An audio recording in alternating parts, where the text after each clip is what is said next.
Sabi kasi ang mga haka-haka dahil nakuha mo yung prangkisa dahil sa mama mo na si Senator Loren Legarda. Nakakatuwa nga na yung prangkisa yung ginawa nilang focus dahil hindi ngayon yung ibinenta kong kumpanya na binili ng Meralco for around 34 billion pesos. Yes. Yung binenta kong kumpanya ay may lupa at may power supply sa Meralco. Kung isa ho kayo sa mga sumusuporta na nagmamahal dito kay Kong Leandro Lebiste, para ho sa inyo ang video na ito mga kabit, pakishare na lang din ho para ho dumating o mapunta sa newsfeed ni Boying Remula itong ating video, kasi unang-una sa lahat, Mr. Boying Ombudsman Remula, hindi ho niya binenta ang sinasabi nyong alam nyo na yung pinagkakakitaan na solar ni Kong Leandro Lebiste. Yan ho kasi yung alam nyo na, imbis na imbestigahan, fokusan yung flood control issue dahil ombudsman siya. Inuuna niya pahunggisahin itong si Kong Leandro Lebiste. Dito mga kapatid, ilalantad ni Kong Leandro Lebiste na hindi niya ibinenta yung itinutukoy nitong si Boying Remulang prangkisa na sinabi niya nga mga kapatid, matinik ka. Matinik ka. Marami ho siyang patutsada, kaya mga kapatid, rekta na ho tayo, pakinggan na ho natin ito naging interview kay Kong Leandro. Kasama din ho dito si Montol po mga kapatid, na mukha naman talagang bumabaliktad na rin sa administrasyon ni Marcos Jr. Kaya mga kapatid, rekta na ho tayo. Kung bago lang ho kayo sa ating channel, isang like, share, isang subscribe lamang ho, malaking tulong na ho yan. Pakinggan na ho natin siya at sabay-sabay din ho tayo magkomento at mag-react dito. Tawag nun dito mo. Yung decoration. Oo. Marami naman dyan sa Kongreso. Palamuti. Makikita mo naman, nagte-text lang. Di ba? Kita mo, Nagte-text. naka-video eh. No? Actually, ang lumalabas po, maraming mga incentives inaalok sa mga miyembro ng Kongreso. Hindi naman sinasabi, kapalit nito, manahimik ka. Pero, Naku po. syempre, pag maingay ka, hindi ka nakakakuha ng ibang mga incentives. Anong mga incentives yun? Well, yung isa, pinakita sa akin ng isang member ng House Appropriations Committee, mga budget items worth 151 million, kasama ang TUPAD, AIX, MAIP, Farm to Market. Ayan mga kapatid, yung mga AKAP, TUPAD, AX, lahat po yan mga kapatid, di ba nagbibigay ho sila ng ayuda. Diyan din ho nagsisimula yung malaking korupsyon, yung billion ho nilang kickback. Kasi ito, tulad ho na sa ating sinasabi, kahit na ulit-ulitin ho natin mga kapatid, hindi ho yayaman ng mga ordinaryong Pilipino kung aasa ho tayo sa 1,000, 2,000 ibinibigay ng gobyerno. Kailangan ho natin mga kapatid magtrabaho, wag ho tayo maging plastic. Kasi oras na binigyan ka ng 1,000, 2,000, aasahan mo na naman yan sa susunod na ganyan, bibigyan ka na naman. Mga ka-update, magtrabaho ho tayo. Kasi pag nagbibigay ng ayuda yung gobyerno, mas malaki ho yung kinikita nila, milyones ho. Milyones ho, tapos tayo rin ho yung nagbabayad dyan. Pati yung apo ninyo, mga ka-update, sila din ho yung magbabayad sa buwis na iyan. Kaya wag ho tayong tumanggap ng ayuda. Mas kailangan ho natin yung trabaho, di ba? Road, DPWH budget. At ang lumalabas, pag uma-attend ka sa mga meetings, meron kang incentive. Pag minsan may kailangan na iboto ng Kongreso, ang mga members after passage may incentive. Magkano incentive? Well, Congressman? on October 13, after the approval on second reading of the 2026 budget, there was 1.5 million pesos that was given, which, according to Congressman Toby Chanco, is always given pag may break. 1.5 million. Cash. Na Cash? MOOE ito. Wow. Nilinaw ni Deputy Speaker Ronnie Puno na yung 2 million naman na ibinigay nung Desyembre ay hindi bonus, kung hindi additional funding for your Christmas requirements. At ang 2 million na ito ay ibinigay din halos kasabay ng approval naman ng BICAM ng 2026 budget. Yung 1.5 million pesos, pangkalahatan yan o piling-pili lang? Nagulat to sir ako na pagkatapos ng approval ng budget, may pila sa isang maliit na kwarto. Ano saan korto yan? Iba-iba po eh. Dinivide up nila yung mga distribution centers. At gusto ko lang naman lumabas ang katotohanan. Pwede pong pangalanan yung mga distribution centers? Sa loob po ng Kongreso. Yun nga, mga opisina. Opo, iba-ibang mga opisina. Yeah, kani-kaninong opisina. I think it's based on party. Parang yung mga party list, iba ang lugar yung ibang mga parties, iba ang lugar. Parang sa takilyan ng sinihan, merong PW lane. May PWD lane. Ito may kanya-kanyang linya rin. Segregated according to political color.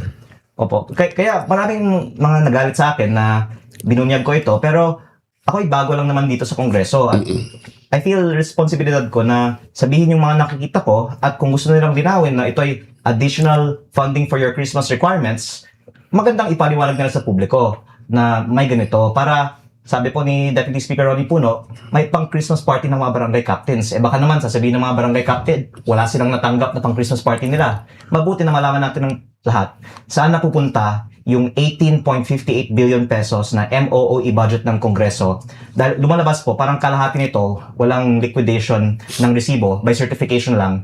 Kaya parang din siyang confidential intelligence fund ng Kongreso. Okay. Ganun. Congressman, matanong lang kita. I mean, nag-aaral din ako ng abogasya. Sa amin, pag sinabi, congressman ka, you are in legislature, you are doing legislative work, you make laws. Ano yung 2 million na Christmas requirements na yan? Para saan yan? Dahil naman, mahigit pa sa 2 million ang ginagastos ng mga members of Congress tuwing Kapaskuhan.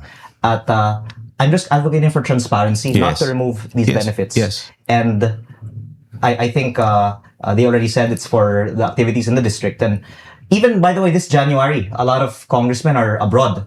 I think may mga ibang mga conferences. Baka higit pa sa 2 million ang natatanggap nila pag ikaw ay nasa conference. Baka meron kang travel allowance. The presumption is it's paid for by government. There's actually a breakdown in the GAA of the MOE fund, which includes communication, representation, miscellaneous, and travel. I think there's almost 1.5 billion pesos just for the travel of members of Congress. Representation in the total, let's say, budget for your district. How much is representation, at least, for a congressman in the good graces of leadership? Well, 18.58 billion divided by 318 members is an average of 58.4 million per member. Per member? Wow. I would say Wow. that the utilities are justifiable expenses. So there's maybe Yes. 10 million Agree. per member that Yes. goes to the maintenance and operations of the house. Pero yung para sa mga members itself, baka kalahati ng 58 na to. Tapos meron iba pang nasa discretion ng House leadership na ang isang ma-point out ko din, meron din pang professional services at yung ibang mga consultants ng House na nakausap ko, sinabi nila, binabayaran sila ng cash sa supot o sa backpack. At ang lumalabas, Supot baka o sa backpack. galing sa MOOE, ang pambayad sa mga consultants at kasama na rin sa mga consultants, yung mga social media consultants. Supot or backpack? Supot, konti lang nalalagay doon. Pag backpack, medyo marami-rami yun. May ibang nagbanggit na baka iba, maleta. Oo, maleta. Iba na meaning na maleta ngayon eh. Pag nakikita ko, pag nakikita ko naka-display na maleta dun sa mga malls ngayon, parang iniisip ko, may laman kaya to. Dahil doon sa kay Zaldico. Oo. Oo. Anong tingin mo kay Zaldico? Anong nagsasabi ba siya ng totoo? Alam niyo sir, ang magandang gawin, tignan natin yung mga proyekto na nasa listahan niya ng 81 billion pesos DPWH by camp insertion. Dahil may 4 na proyekto doon nasa sarili kong distrito, talagang existing projects. May tatlong 350 million at isang 200 million na slope protection sa Nasugbu at riverside protection sa Lian, total of 1.25 billion pesos of projects that I can say ay halos 5 times overpriced. Kasi 45,000 per square meter para maglagay ng netting sa bundok sa Nasugbu. Wow. At ang question ko lang, exist, maanomalya dahil overpriced ang mga proyektong ito? Sino ang nagpalagay sa budget ng mga proyektong ito? At sino yung pumili ng kontraktor at kumuha ng di umano'y kickback? Kaya kalimutan na po natin na galing kay Rep. Zaldico ang listahan ng mga proyekto. Factual po na may nadagdagan ng mga proyektong ito. Around the country, testigo po ako sa sarili kong distrito na maanomalya ang proyekto na kabilang sa listahan ito. So, I hope that the House will not fault me for asking the question. Ilang porsyento ang dinagdag doon sa proyekto? para sa netting sa bundok, 45,000 per square meter ang pinaresyo at yung sabi ng ibang engineers, baka 5 times overpriced yan. Yes. Eh baka 20% ang napunta sa proyekto. Tito Mon, in perspective lang ha, I've read an article na per square meter, para kapag kunyari magpatayo ka ng structural, yung structural per square meter per structure mo nun, ang gagastusin mo like 18 to 20,000 pesos per structural na yun ha. Load bearing yun. Now for mga interior, 25,000 to 30,000 per square meter, but 45,000 for a netting. Common sense na lang po, talagang magtatanong tayo bakit ganun. Isa pa sir, sa listahan naman na galing sa DPWH ng mga proyekto sa 2025 National Expenditure Program, meron doon nakalagay na 8 billion pesos in projects proposed by OP, parenthesis, ES/SAP. At yung pinakamalaking isang proyekto doon ay nasa sarili pong distrito Office of din. the President yan. Baka kayo po OP. ang makakasagot. Sino si OP? o yung ES o SAP Special Assistant to the President. Hindi, common sense na mga ano, pag pinag-uusapan naman national budget, alam nga naman, ang ibig sabihin ng SAP, yung computer budget sa yung computer company na ganun, di ba? Tsaka yung ES, anong ibig sabihin nun? National budget pinag-uusapan. Tsaka, are you referring to the Cabral files? Yes, sir. So, sa 8 billion na mga proyekto na nakatag OPES SAP doon, yung pinakamalaking isa, 300 million pesos, ay para sa solar streetlight sa aking distrito, 1,202 pieces at a price of 233,000 per streetlight. So again, it's 5 times overpriced. At ang tanong ko lang, sino ang nakinabang sa pag-overprice ng proyektong ito? That is a fair question. Nakatayo na po yung mga streetlights na ito. It works, it's good for the district, but it's 233,000 Nung per binigay piece. yan sa distrito mo, congressman ka na? Hindi sir, ito ay nasa 2025 budget approved before I became congressman. Yes. Oy, okay. Pero hindi po ito galing sa inisyatibo ng congressman kasi sir, ang congressman may allocable. Sa first district ng Batangas, 1.373 billion taon-taon. Pero lumobo sa mahigit 5 billion pesos yung budget ng aking distrito sa 2025 at yung karamihan nga ng mga insertions na ito ay hindi galing sa congressman. Sino naglagay doon? Yun nga lang po ang tinatanong ko. Pero ang lumalabas, 1.25 billion nasa listahan ni former Congressman Zaldico, tapos 300 million nasa listahan ni Yumaong Yusek Cabral para sa OPES-SAP. May mga kung ano-anong mga nakasingit dito.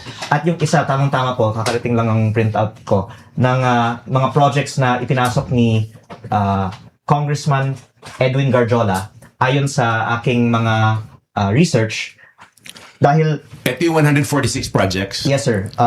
I have here something I'm gonna post on Facebook actually in a few hours, but I Dami can niyan, discuss here Dami. first. Oh. Ang mga proyektong ito ay lahat nakatag in a way that they all ended up also being awarded Ito to ba yung companies. Cabral files? Yes, sir. With links to Congressman Garjola. At ito po ang ipinakita ko sa ICI at sa Ombudsman noong November dahil nagtaka lang ako bakit August 2024 ang file na ito pero in 2025 halos lahat ay na-award sa mga kumpanyang may kaugnayan kay Congressman Garjola. Kaya ko po ito sinasabi dahil 514 million pesos of these budget items are in my district. And Congressman Garjola asked me for help for the approval by the local government of these projects in Tui, Batangas. On the third page po dito, or fourth rather, nakalagay dito, 4 road projects in Tui, Batangas by Redicon Trading. Ang punto ko po ay nasa August 2024 list pa lang ng DPWH ang mga proyektong ito na a year later na-award kay Cong Garjola. Ibig sabihin, siguro hindi by coincidence na na-award kay Cong May Garjola. long-term planning. Pero may pre-ordering. May planning na talaga. Hindi mo lang binibili yung proyekto pag approve ng budget. Ah. May mga usapan, baka yung contractor pa ang nagpapalagay sa budget. In context po, para po sa ating nanonood natin dito, pag sinabi mo Congressman Garjola, are you referring to the CWS party? Yes, sir, I would say that Congressman Edwin Garjola owns 2 companies Okay. that are on this list, actually 3.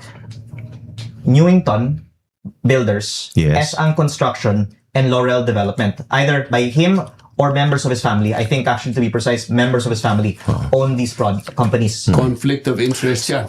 The beneficial ownership goes to the members of his family. Well, Parang I think ganon. defense is kung hindi naman nakalink sa kanya yung budget insertion, arm's length, wala siyang kinalaman. Oh, pero beneficial ownership kasi tinitingnan natin. Who is the beneficial owner of these construction companies? Pero kahit nasa pamilya niya, ang point I'm trying to prove lang is, bakit may listahan si Yusek Cabral ng mga proyekto na a year later na award? Naka-ready na. Puro sa mga company ng pamilya ni Congressman Garjola. Correct. Let's set aside whether kinausap niya ang mga kapamilya niya, may kaugnayan ba yung budget insertion at yung eventual award sa mga contractor na ito? Tama. Ibig sabihin, 2024 pa lang, pinagplanuhan na ito. Well, according to this Or earlier. According to this file that I obtained, dated August 2024. Okay. Now, question. Maraming kritiko ngayon, for some strange reason, rather than be happy with an expose from you, no? They are criticizing you na, kunyari, parang polluted tong Cabral files na to, pinilit mo raw si Yusek Cabral. Didn't anyone ask Yusek Cabral at that time when did this happen? Buhay pa siya? Well, this is a perfect question because itong eksaktong listahang ito ay ipinakita ko sa ICI at sa Ombudsman in November. November! Buhay po si Yusek Cabral doon. Yes. At sinasabi ko, dapat nating imbestigahan bakit sa file ni Yusek Cabral may mga proyekto na naka-group together na eventually na-award kay Congressman Garjola linked companies na at that time si Yusek Cabral sana ay pwedeng sumagot. So, kung ako ay... Bakit pag pinagkatiwala ni Yusek Cabral yung files sa iyo? Actually, sir, nung June 11, una kong binisita ang kanyang opisina at nagbigay siya sa akin ng explanation ng kanyang high-level budget allocation formula at nagsulat din po ako asking for the budget per district at nung pumasok si Secretary Official Vince... communique ito? Yes, sir. Okay. At nung pumasok si Sec Vince sa DPWH on September 1, naisip ko na magandang pagkakataon ito to try again dahil si Sec Vince ay para sa transparency. Yes. At mula September 4 hanggang December, nasa akin ito, alam po ni Sec Vince, at nung November pa nga, sinabi ko sa media, meron akong listahan ng pre-ordering di umano ng mga kumpanyang konektado kay Congressman Garjola. At buhay pa si Yusek Cabral noon, wala naman nagsabi na hindi ko dapat ilabas yan. Pero for some reason po, nung Desyembre, nung uminit na ang diskusyon tungkol sa mga files ni Yusek Cabral, lumabas na po ang mga aligasyon na kahit na may CCTV kami na maayos kaming naglalakad sa opisina, Nakita ko yun. hindi naman daw authorized ang pagbibigay nito sa akin. Pero ang gusto ko lang linawan ng po is November ko pa sinasabi sa publiko. na sa Haven't akin you ang files na ito. haven't you confronted Congressman Guardiola on this? Actually, sir, 3 months hindi ko siya nakita sa Kongreso. Pero nung nakita ko siya December 3 1, months. nag-selfie nga kami, di ba? 3 At months. yun ay dahil marami akong mga gusto ngang tanungin sa kanya. Pero hindi na niya ako sinagot matapos ng aking mga in-upload tungkol sa kanya. Oh, ibig sabihin na wala siyang sagot sa iyo na nung mga katanungan mo. Ang dami-daming kuwan na dito. Actually, sir, Hindi mo siya tinanong na parang hindi ba nakakahiya na congressman ka tapos ikaw rin yung contractor? well, August, May, June, July, August, and April, kinausap niya ako tungkol sa mga proyektong ito dahil humihingi siya ng tulong para sa implementation at magpa-park pa siya sana ng karagdagang mga proyekto sa aking distrito. Pero By park, anong ibig sabihin na maglalagay ng pera? to take a step back po, the reason why I'm advocating on the reform of the budget process because bago akong congressman, humihingi ako ng budget sa DPWH para sa mga lehitimong mga proyekto ng aking distrito at sinasabihan tayong lahat, kulang ang budget. Pero may mga nagbubulong, kung gusto mo ng budget, lumapit ka kay Cong Garjola. Parang siyang may hawak ng alokasyon ng budget ng DPWH, pati DA. Pati distrito mo. Opo, kasi Wow. ibang mga congressman din nagsasabi na yung mga nire-request namin, hindi ina-aprobahan ng DPWH, pero kung gusto mo ng budget, lumapit ka kay Cong Garjola. Siya ay representante ng CWS Party List. Yes, Hindi ko yes, alam bakit yes. siya may hawak ng DPWH at DA budget. Ibalik lang natin konteksto ulit dito. Ang konteksto dito is that napansin mo na ito. Kaya ko nga sinabi na kailangan nating i-reforma itong sistemang ito dahil sa Kongreso, ang usap-usapan, kung gusto mo ng extra budget, lumapit ka sa mga broker. Balikan ng natin yung DPWH. mga construction companies na pumasok sa distrito mo na supposedly pagmamayari ng beneficial ownership ng mga kamag-anak ni Kong Garjola na supposedly legal kasi arm's length. Arm's length, ibig sabihin, hindi konektado sa kanya. Pero bakit siya nakiusap sa'yo na i-proceed yung mga budget na to kung hindi to totoo? Well, except if you can prove nga na yung budget insertion ay galing sa kanya. At yun ang kahalagahan ng files ni Yusek Cabral at ng iba pang mga files ng DPWH para malink natin na hindi lang nagkataon na na-award sa mga kumpanya ng pamilya ni Kong Garjola mga proyektong ito, pero yung nagpapondo ng mga proyektong ito mismo ay si Congressman Garjola. Kung sana investigahan ito ng DPWH, ICI o Ombudsman. Kailan po lumapit sa inyo si Congressman Garjola for these projects to happen? Actually, nung May, pagkatapos ng eleksyon, humingi na siya ng tulong para sa approval ng na-approve ng budget pero hinaharang ng LGU Was kasi this in your house or hindi sir. met in a coffee shop, restaurant? Nag-usap kami in Batangas actually during the campaign. Humingi siya ng Okay. tulong para sa kanyang mga kandidato. Tapos tumawag din siya sa akin in May right after the election kasi ayaw ng LGU yung asphalt. Sabi daw nila dahil bukid na mabaha, dapat concrete. Yes. Pero ang sinabi ng DPWH, kaya siya asphalt kasi si Kong Garjola ang nagpapondo ng mga proyektong ito at madali at mabilis ang paggawa ng mga asphalt At projects. madali rin masira para ulit-ulit gawin. Tama po. Oo. At, Yung asfalto. Oo, madali. aspalto. Oo. ang At lalabas ang sir- tawag na ho yan, sir, ngayon, aspaldo. Hindi na aspalto, aspaldo. malaki po ang kita sa asphalt, parang hindi na control. Ang DPWH nagsabi na ibababa ang presyo ng lahat ng mga proyekto ng up to 50%, pero yung asphalt up to 67%. Pero nung for approval na yung final budget, ibinalik nga po sa mas mataas na presyo. Pero ang punto ko po ay mismo galing sa DPWH, overpriced ng asphalt. Si Kong Garjola, hindi siya sa top contractors ng flood control, pero siya po ay nasa top contractors ng road projects, lalong-lalo po ng asphalt. Anong mangyayari kay Guardiola, tingin mo, Johnny? Ako lang, nang nilabas to ni Kong Lean, sinabi niya sa ICI, dapat pinursu na yung question eh. Oo.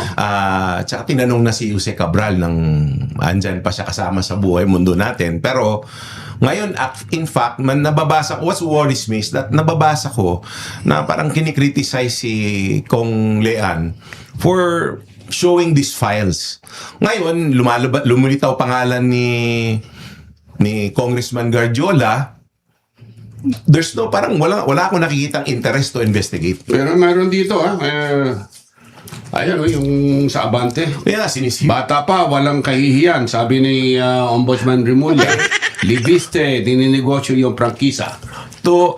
Actually sir, hindi pa ako nagbigay ng opisyal na pahayag dito dahil I let Meralco respond dahil yung alegasyon ay binenta ko ang kumpanya na may prangkisa na walang approval ng Kongreso. Yes, Pero ang Meralco na po mismo ang nag-correct na yung binenta kong kumpanya walang kinalaman sa kumpanya na may prangkisa. Yes. Mali siyang, parang Kaya- mali siyang dating. Nirerespeto ko po si Ombudsman Remulla, kaya hindi po ako nagbigay ng direktang sagot dahil ang Meralco po ay nag-correct I correct myself. Hindi mali siya. Lack of research. maling kumpanya ang po allegation na ang, to.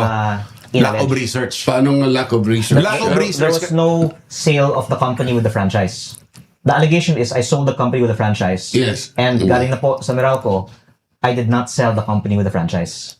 Pero bumili, Bumili sila ng ibang kumpanya na walang kinalaman sa company with the Different franchise. company. hindi sa'yo. Opo. At yung company na I sold to Meralco is publicly listed on the Philippine Stock Exchange. In fact, many of your viewers might even be familiar with the stock.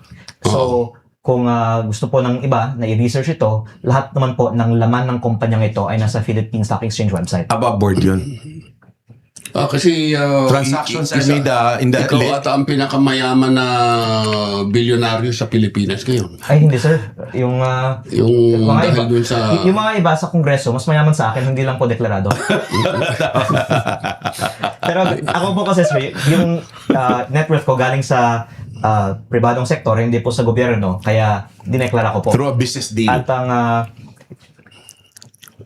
proyekto na pinagmulan ng halaga na ito ay Nueva Ecija Solar Farm Project na nasa website man po ng Philippine Stock Exchange. Ang sabi kasi impormasyon. ang mga haka-haka dahil nakuha mo yung prangkisa, dahil sa mama mo na si Senator Loren Legarda.